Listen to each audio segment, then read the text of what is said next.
সারের দোকান, ওইখানে একটা তারের খাম্বা, ওই জায়গায় বারবারই শর্ট সার্কিট হয়। এর আগে অনেকবারই পল্লী বিদ্যুতের লোক আইয়ে দেখতে গেছে, এদের জানানো হয়েছে, কিন্তু এরা কোনো গুরুত্ব দেয় নাই। যার বিধয় হয়তোবা এই শর্ট সার্কিটের মাধ্যমে মিরাট বাজারে এখন বর্তমান আগুনের লীলা খেলা চলতেছে। 10:30টার দিকে আগুনটা লাগছে এই সার কারখানা এদিক এই যা দেখতে পাচ্ছেন, এই তো ফায়ার সার্ভিস আসছে।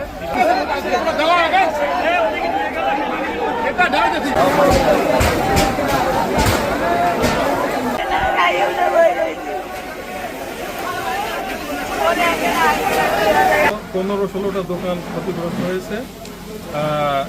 মূলত এটা দোকানগুলি ছিল মৎস্য ধরা সংশ্লিষ্ট মালামাল, জাল, বিভিন্ন ধরনের রশি, অন্যান্য মালামাল, তাছাড়া কিছু মুদি দোকান, তারপরে অন্যান্য দোকানপাটও ছিল।